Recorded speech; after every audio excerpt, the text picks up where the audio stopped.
I'm invoking the provisions of RSA 91-A-2 3B. Federal, state, and local officials have determined that gatherings of 10 or more people pose a substantial risk to our community in its continuing efforts to combat the spread of COVID-19. In concurring with their determination, I also find that this meeting is imperative to the continued operation of town and government services, which are vital to public safety and confidence during this emergency.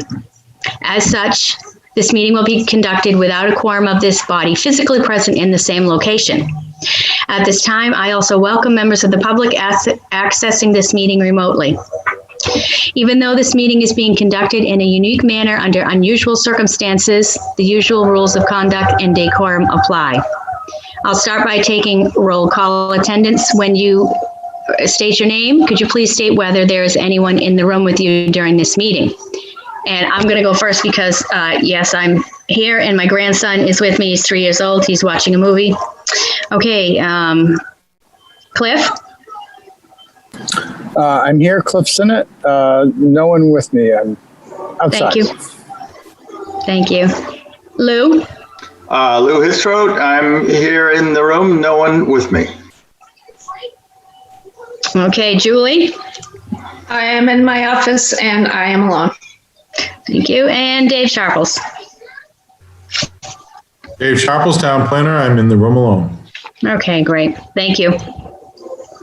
Okay, roll call. Does anybody have any problem with the last month's minutes, or shall we approve those? So moved.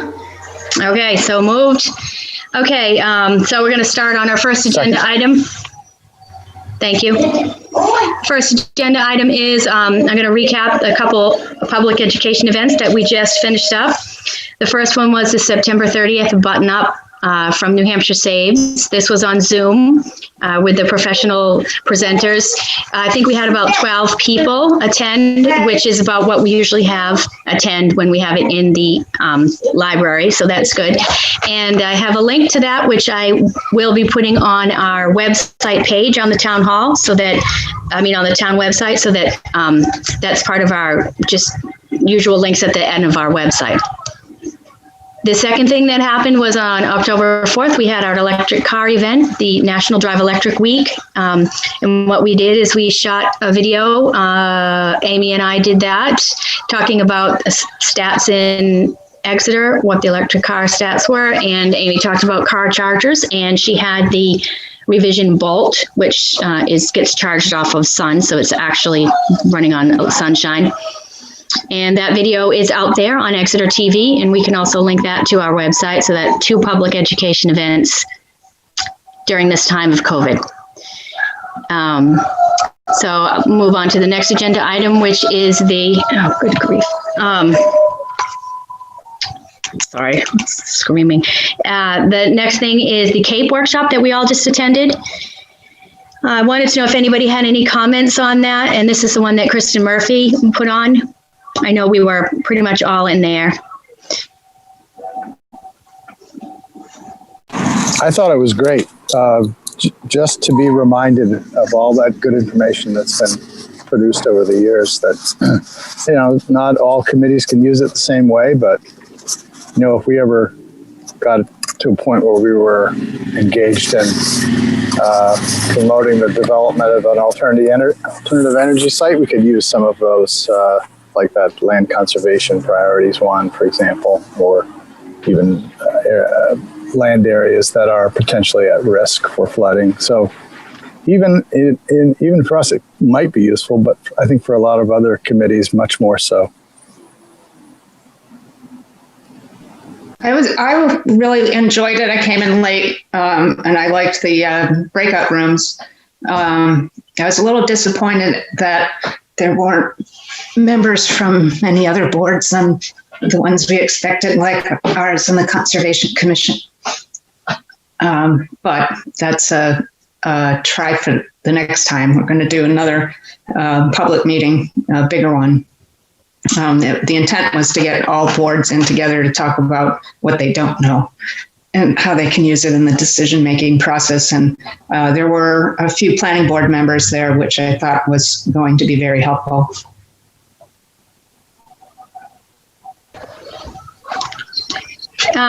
Yeah, that I enjoyed it. I actually did know most of the information already. I've been kind of reading those reports as they come out.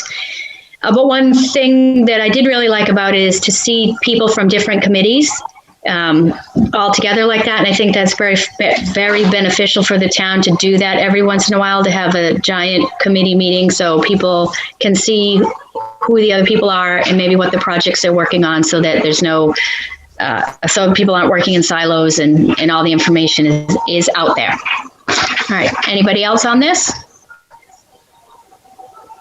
Nope. Okay. So moving on to the LES conference. This is the Local Energy Solutions Conference. This is held by Clean Energy New Hampshire, and they have it each fall. This fall, obviously, it's going to be virtual.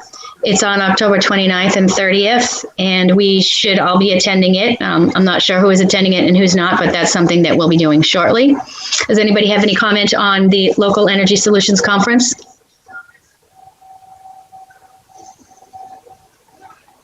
Okay. Can anyone attend? How does that work? Oh, yeah. Yeah. It's, I think it was $50. I'll send you the link. I'll send you the link, Cliff. And I think I sent the link, Dave, too. So, all right. So then this is going to be a really short meeting, which is good because my grandson's over there screaming at the Polar Express. It's an exciting movie. Sustainability Officer update. So, Dave.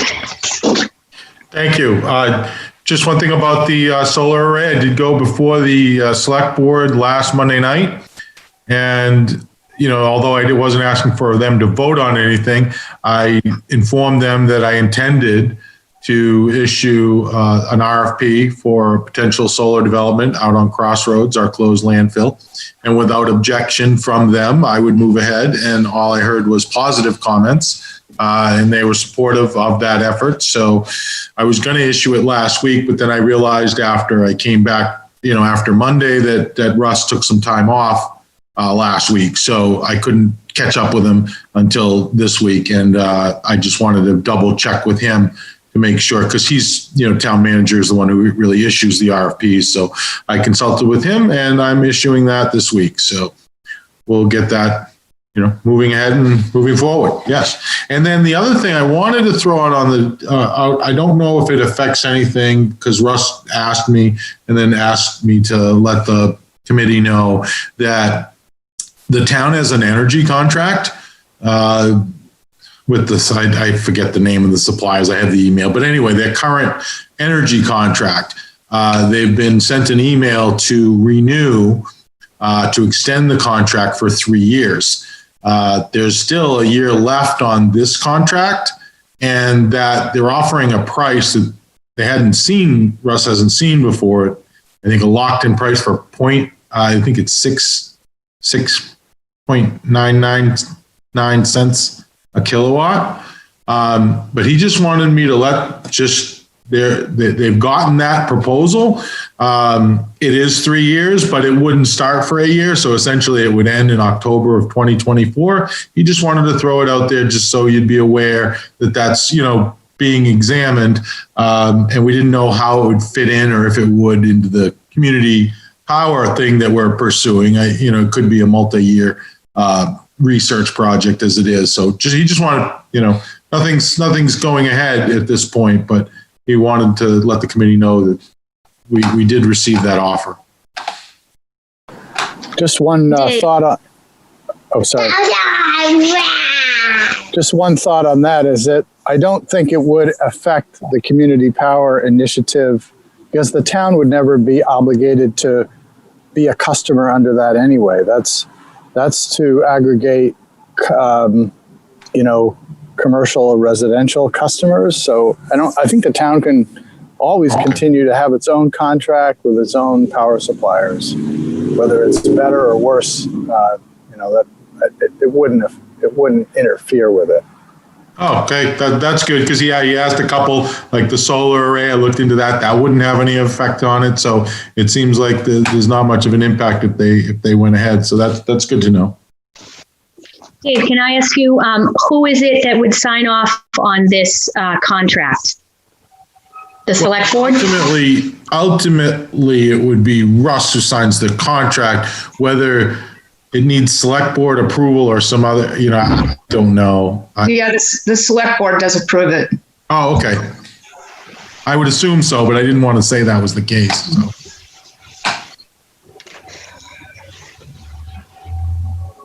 Okay. Well, I'm very happy to hear that you're just about to put out the RFP for the solar array. That is just fantastic news. I thank you for that. I'm sure we'll be talking more about that as time goes on. Go ahead, Dave. Oh, one more thing. I'm sorry. I'm like Columbo sometimes. I informed the sustainability committee because we were talking about moving forward with, I know the select board adopted the Paris Climate Accord several years ago. They kind of made a resolution, a proclamation resolution, I forget which, but to honor that agreement or encourage folks to be part of that agreement. Our greenhouse gas emissions inventory set forth some targets. They recommended some targets of 30% by, I think 30% reduction by 2030 and net zero by 2050. So working with the Sustainability Advisory Committee, we're going to prepare a resolution that the select board would consider. So I let them know that I would bring it both to the Sustainability Advisory Committee and the Energy Committee, when we get it drafted and what it would say, but we're going to bring it forward. Probably thinking in the next within a couple months, bring it forward to the select board consideration. If both committees, obviously support it, to set a carbon emissions reduction target in the years to come. Okay, well, I'll put that on the agenda for next time, for sure, and we can talk about that. One thing that I did want to ask you, Dave, is on the purchasing of electric vehicles for fleet vehicles for the town. Have you put out any proposals that anytime a car is up for renewal that it will be purchased electric, or it could be purchased electric? Or are you even thinking of that yet? At this, thinking about it, yes. But right now, how it works is each department is responsible for, and department head responsible for putting forth their vehicle requests through the CIP. And Russ and I, the last couple of years, have been, asking and seeing what, vehicles could be transitioned to hybrid and potentially all electric. And the police have done it and are committed to doing one replacement a year as they replace their vehicles, going with a hybrid model. That so far is the department that has switched, has committed over. We're still in conversations with the other department heads. DPW, they have they're telling us that they need, certain vehicles. While some of their vehicles, like the administration vehicles, they could look and they will look at hybrid or potentially electric, but all their kind of rolling stock that they're out on the roads and so forth, they are not in a position at this point to consider, because their gas and diesel still work the best, provide the most power and so forth. So they are keeping an eye on that. Okay, yeah, we're not quite there as far as those heavy equipment type things yet. We're getting there, but is there a way that on just a regular automobile that this committee could help move the needle on the transition of the town fleet to electric? Could we send over some links to people or? Sure. Any help would be appreciated. It's the CIP is going through the process. I don't have it right on me. So there's not a ton of vehicles being requested this year. And I'm not sure any of them are the would be or could be hybrid vehicles. There's a couple of pieces of heavy equipment or plow equipment or, pickup trucks through DPW. There's one pickup, I think, through fire, but yes, the short answer is, I don't know what vehicles we're replacing that would that would be available to be a hybrid this year. There's not many. It's a short list, but I can get that. But certainly any help or information you could provide to folks thinking about it when they do replace vehicles, that would be helpful. Because we just kind of sit in the meeting and always ask that question. The last couple of CIPs, we're trying to get, departments to transition to more fuel efficient vehicles. Okay, why don't I work on that with the Department of Transportation, Jessica Wilcox at the Clean Green Your Fleet division or whatever, and see what kind of links she can provide. And then I'll call you personally, we'll one-on-one, try to figure out how we can kind of maybe try to set up something that hastens the transition. Because I do know that your greenhouse gas intern, one of the things she said was kind of low-hanging fruit was the greening the fleet. So we're happy to work on that with you. Oh, absolutely. I mean, it's going to take all the departments because I don't have any vehicles. I have 0 vehicles in town, right. My department. So I don't, but it would be very helpful, and we'd have to get more than just me to the table, but I'd be happy to coordinate that. Right. Yeah. Yeah. That's what I mean. Just to coordinate it, to tell us how to start up a program. Okay, great. Cliff? Just a thought on that. Whenever those vehicles might get bid out, they're always going to be at a disadvantage if there's no charging stations in place at, say, the town hall, the parking lot of the town hall, the DPW, maybe the rec department. So maybe that could be something that lays the groundwork in the CIP, putting 1 or 2 charging stations in each of those locations, so that, assuming we're talking about plug-in hybrids, that they'll be ready when the fleet migrates. That's a very good point, Cliff, and that reminds me about the corridor charging committee that I've been following for a long time. The COVID has really kind of hit that committee, and they've really pulled back on level 3. That RFP didn't work out, and then there are some other things. It is continuing on, but what they're also working on concurrently is money for level 2 chargers, and this is exactly what this would be. So I will continue to follow them, and if they do put out an RFP for it, maybe I don't know. I'll work with you, Dave, again on this to see how this would work in the CIP.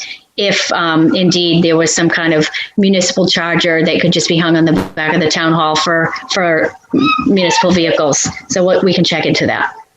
All right, thanks, Cliff. Okay, and then let's just finish off with Cliff and Lou talking about the community power situation. Let me unmute here. Well, I sent out the letter, or the letter that I'm proposing that we send to the PUC. Just by way of background, back in late July, the PUC came up with rules and regulations for CPA formation. Utilities got back to the PUC with some revisions back in, I think, early September. And some of those revisions would make it fairly difficult for a CPA to purchase energy at competitive prices, particularly on startup. And I think you all got the letter that the Lebanon group, Cliff Below, Lebanon, Nashua, Hanover, I think, are all sort of on the forefront of trying to get the PUC to come up with rules and regulations that are going to be helpful for CPA formation. So that letter, I signed on to it, maybe some of you did as well, but I thought that it would be best if we as an energy committee could also send a letter urging the PUC to come up with regulations that will be conducive to our ability, or the ability of a CPA, to purchase energy at a relatively low price, because that's the only way a CPA is going to be competitive. So at this point, I guess we have to decide, yes, should we send this letter on? Are we comfortable with sending that letter on? And if so, we need to sign it. So what are your thoughts? I think we should send it on. And I did sign on to the other one as well. I think I saw Amy had also. I guess the only question is, do we want to be any more specific about what we think is wrong with what's been proposed, or is it really just is it just the reaction to the utilities that we're concerned about? Well, it seemed to me that is the major concern. And I started to think, should we go into real detail in this letter? And then I thought, that's already been done by Bilo and his group. And I thought our function really was just to be yet another group that is urging the PUC to consider our concerns if we want to form a CPA. At a like big level, like being competitive, as you were saying, or getting competitive prices. Right. Yeah, I would agree with that. Yep.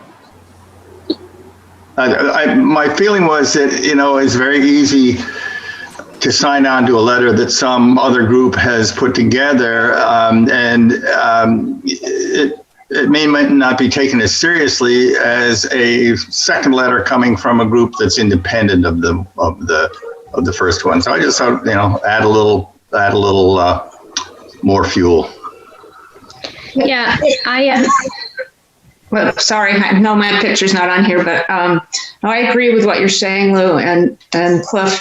I was just curious because I did not find the rules that they're talking about right now. They're current ones that they're trying to revise. But I was just wondering, what's the difference between the rulemaking that they're doing and the state law that we passed last year?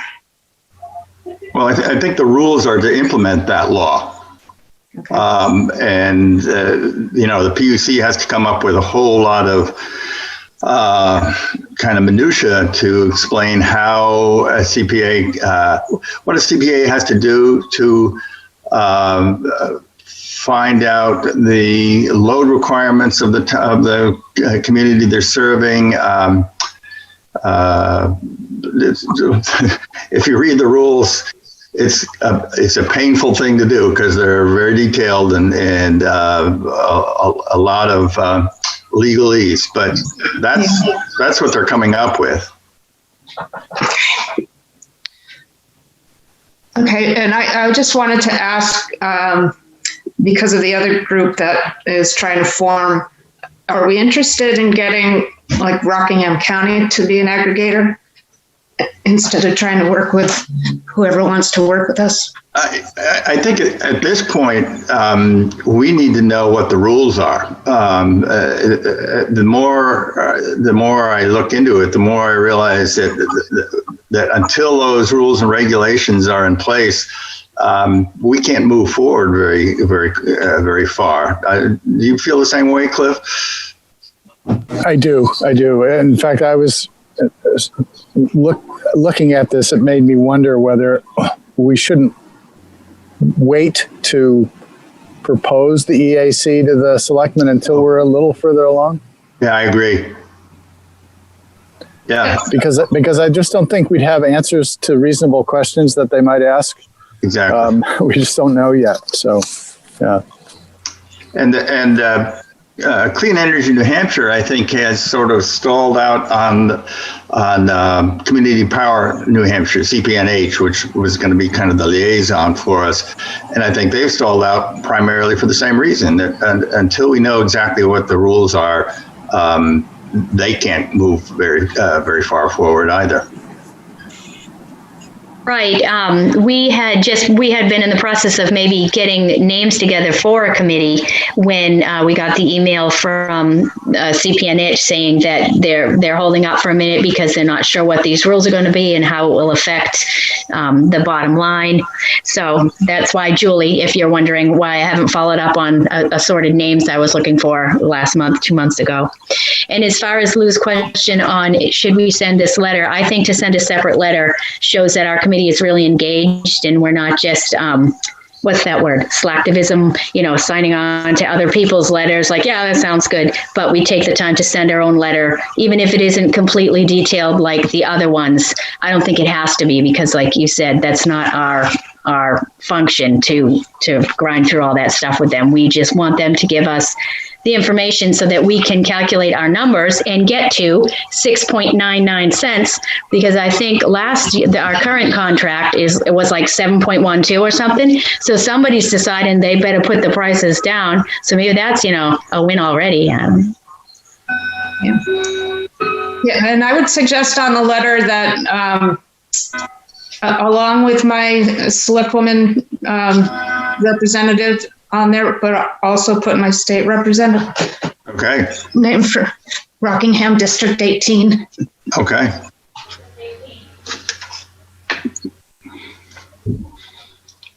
So, I guess we're in agreement that we should send the letter.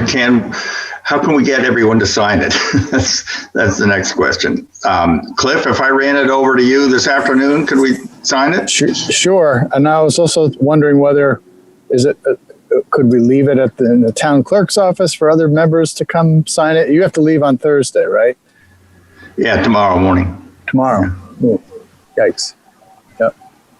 I can do some driving around. Julie, I can run by to your house too. I mean, you're just down the road there. I'll be here. Yeah, I can just knock on your door with a mask on and, you can stick your hand out with a pen. Yeah, I'll have my own pen. Okay. I won't get any closer than 6 feet, Cliff, I promise. Okay. Okay. And I'll track down Amy and Robin and see, if we can get the majority of the signatures right now, that would be good. That's kind of one of the disadvantages of Zoom is when you're trying to do something like sign a paper, you gotta, whatever. Okay. So actually, Julie, you may have some information. If we want to electronically send this, do you have any thoughts on how we do that? Do we just send it to the PUC, New Hampshire PUC?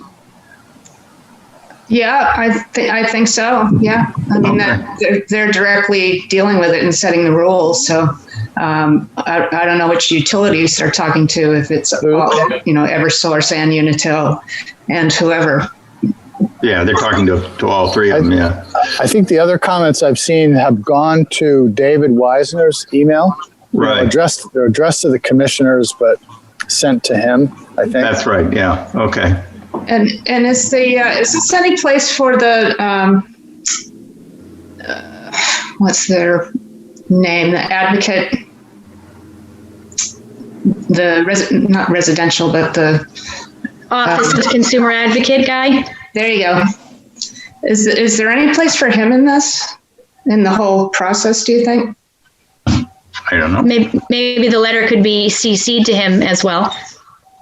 Yeah, I would do that.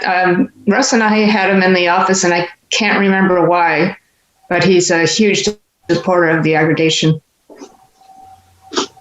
Okay, great. Yeah, we had him. He was a speaker in a panel that we had one time in the town hall a few years ago. So you have his contact information? Yeah, Henry does too. Yeah, okay. It's all, yeah. All right. Okay. Yeah. All right. Anything else on community choice power? No, not now. Okay. All right. This is going to be a really excellently short meeting. So then I just have if there's any other business that anybody wants to bring up. Nope. Okay. All right. So the next time we meet on Zoom will be the 18th because we're not meeting on the holiday. Our regular schedule is the holiday. So please take note of that. And the election will be done. Yay. Yeah. Okay. All right. Well, I think that's it. Thank you, everybody, for taking your time. Thank you. Thank you. All right.